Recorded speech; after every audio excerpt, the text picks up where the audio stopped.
Bonjour à toutes, bonjour à tous. Je suis Isa, votre numérologue alchimiste de l'âme, également formatrice en numérologie, coach, énergéticienne et flamme jumelle.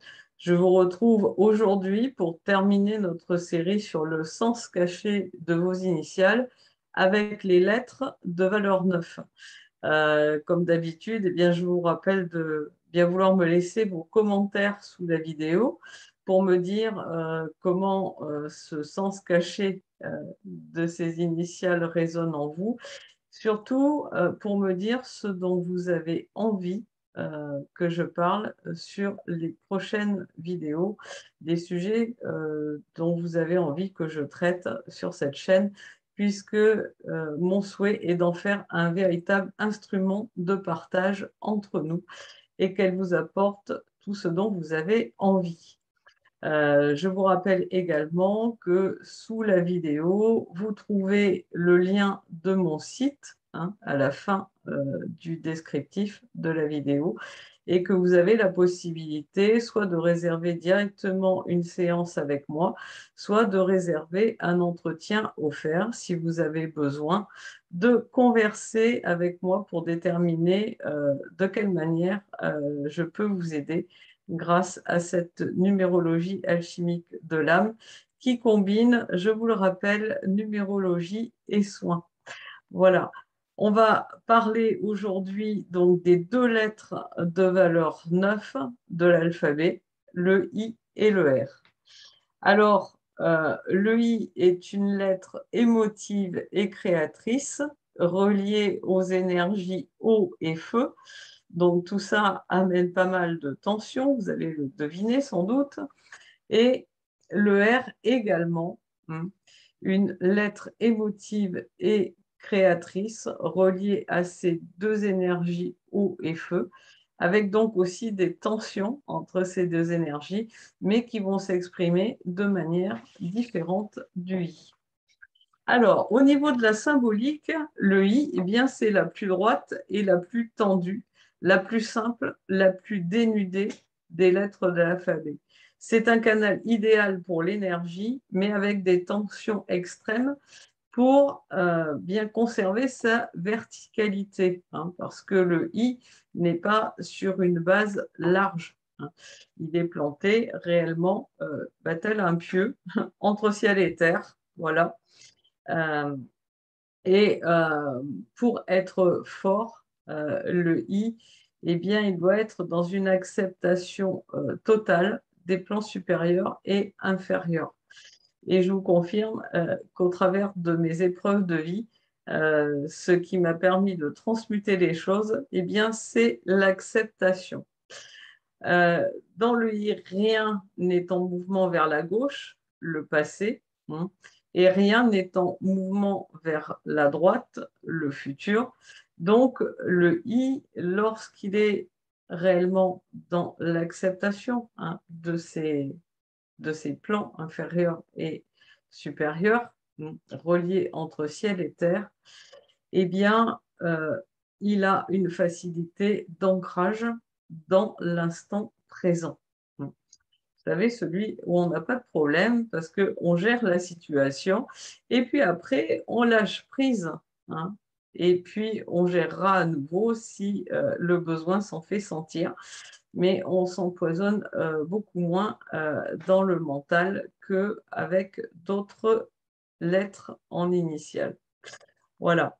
Par contre, le I, il peut être amené à vivre une certaine solitude, parce que n'étant relié ni à droite ni à gauche, eh bien, il ne peut compter que sur ses propres ressources énergétiques. Pardon.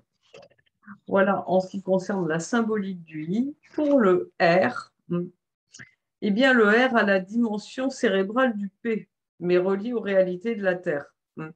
Elle se manifeste sur les plans concrets et humains grâce à l'oblique qui va les relier en libérant l'énergie et qui peut, à l'inverse, monter pour se transcender sur un plan plus élevé. C'est une excellente liaison que le R entre le matériel et le spirituel.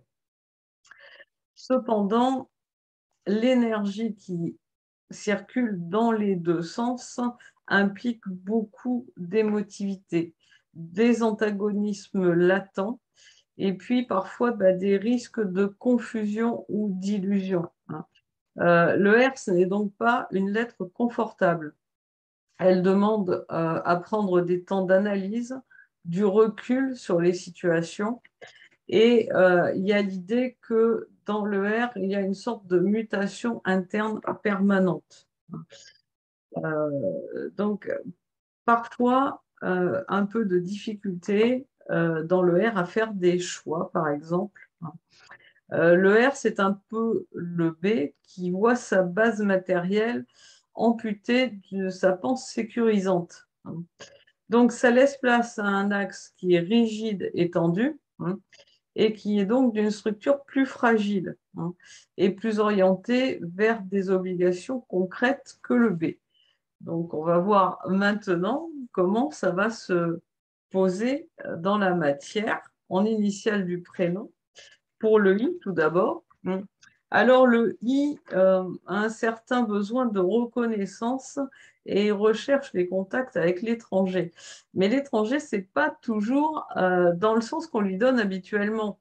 Moi, on m'a toujours dit, par exemple, que j'aurais dû voyager beaucoup sur la planète, plus jeune, etc. Or, en fait, mes voyages, je les faisais plutôt dans le monde de l'esprit.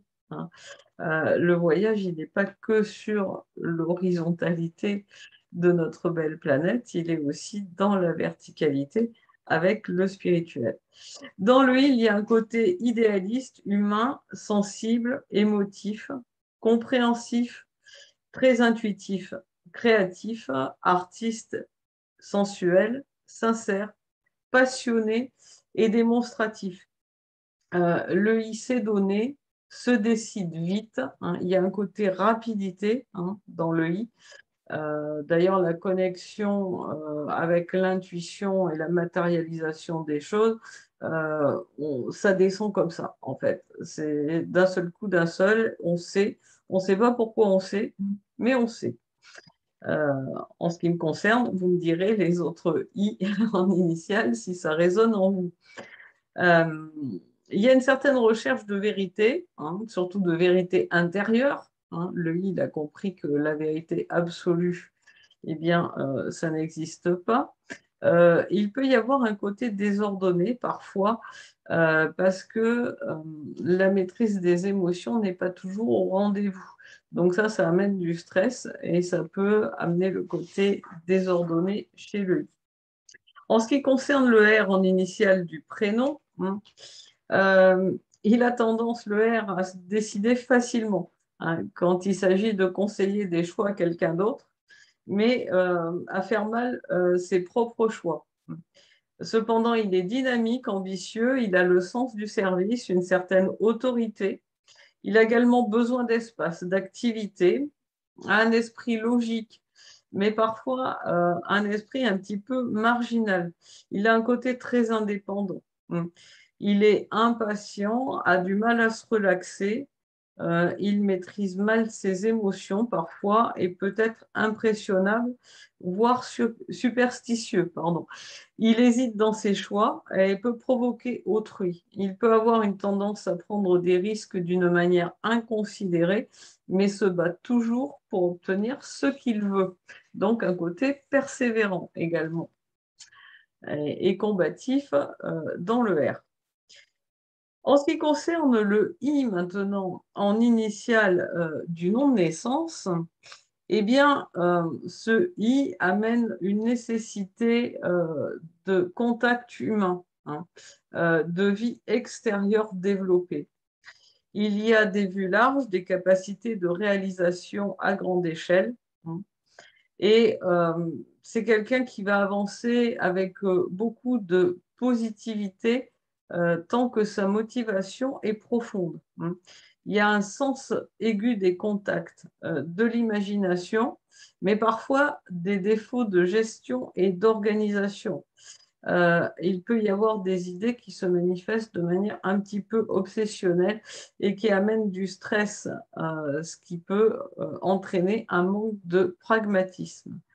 Le I en initiale du nom de naissance peut amener de la réussite dans le domaine des finances, hein.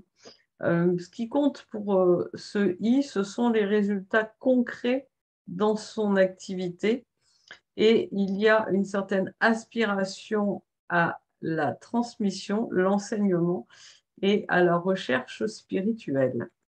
Voilà donc pour ce I de valeur 9. Et maintenant, voyons le R pour terminer cette aventure des lettres en initiale du nom de naissance. Alors, ce R, il a besoin d'idéal, de contacts humains, de se mettre au premier plan. Il a également besoin d'horizons larges. Et oui, c'est le côté ouvert sur le collectif, sur le monde du neuf. Il a besoin d'enseigner les autres. Il a également besoin de diriger. Il est combatif, communicatif, créatif. Il a des projets, des idées et il recherche les défis. Mais parfois, il peut tendre à se disperser, hein. Il y a une certaine impatience. Ça peut l'amener à commencer des choses sans les finir, hein, à commencer trop de choses en même temps. Et il projette un petit peu trop son image, hein. Le R a un certain besoin dans sa tension émotionnelle de protection, hein. Donc, le R, laissez tomber les carapaces, hein, parce que ce sont ces carapaces pardon, qui peuvent vous donner parfois une apparence de dureté, hein.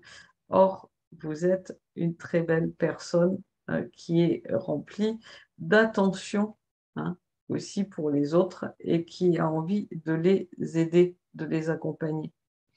Voilà. On termine donc le sens caché de vos initiales, cette série sur les lettres en numérologie.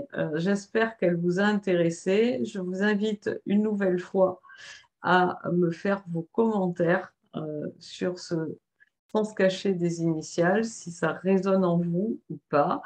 Me dire également ce dont vous avez envie pour les prochaines vidéos. Et puis, je vous rappelle, si vous avez envie d'un entretien avec moi ou d'une séance, eh bien, vous avez le lien de mon site à la fin du descriptif de cette vidéo et vous pouvez réserver un entretien ou une séance très facilement par ce biais. Il suffit de vous laisser guider. Je vous souhaite une très belle journée et je vous retrouve très vite. Au revoir.